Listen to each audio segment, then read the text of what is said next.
ஓம் சக்தி. சக்தியில் அனைவருக்கும் என்னுடைய அன்பான வணக்கம். சக்தியில் இந்த என்ஜிஜிஓ காலனி கோயம்புத்தூருங்க, அந்த பகுதியை சேர்ந்த ஒரு இளைஞன் பேர் குமாருங்க.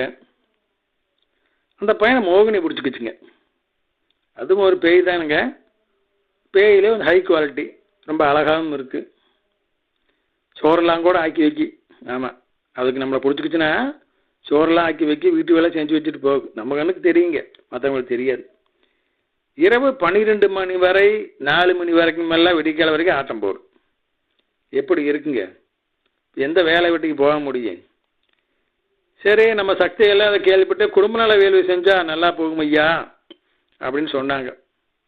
சரின்னு அதை அவங்க ஏற்றுக்கிட்டு குடும்ப நல வேள்வி செஞ்சாங்க. அவங்க வீட்டில் யாருக்கும் நம்பிக்கை இல்லைங்க.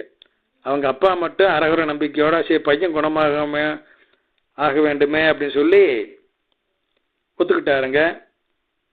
வேள்வி ஆரம்பிக்கிறாங்க.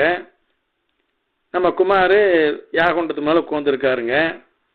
இந்த நிலையிலைங்க சுத்து பூசை போட்ட உடனேயுமே அவனை பிடிச்சிருந்த அந்த மோகினியானது விட்டு வெளியே போய் நின்றுச்சு வாசப்படியில்.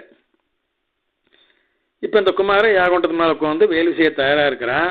ஆனால் அந்த மோகினி என்ன சொல்லுது? ஏய், எந்திரிச்சுவான், யாகம் செய்யாத, வேள்வி செய்யாத, எந்திரிச்சு வா அப்படின்னு மிரட்டுது.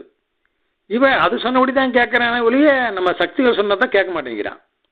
இந்த மாதிரி கூப்பிடுது, பிடிக்குது, அப்படி இப்படின்னு எல்லாம் அவன் சொல்கிறான். திருப்பி அவனுடைய சொன்னபடி கேட்டு எந்திரிச்சு ஓடத்தான் பார்க்குறான் ஒழிய உட்காந்து வேலை செய்யறதுக்கு அவனுக்கு மனசே வர மாட்டேங்குது.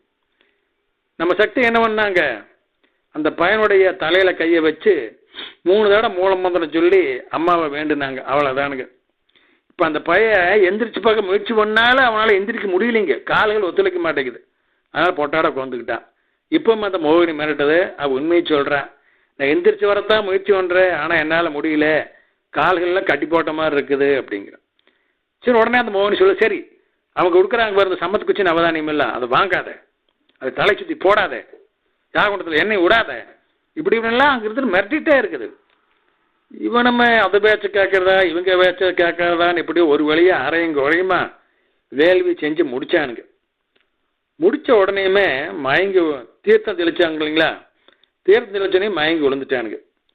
அதோட சரிங்க, அந்த மோகினியை நிரந்தரமாக அவனை விட்டு ஓடியே போச்சுங்க. சக்தியிலே ஓம் சக்தி.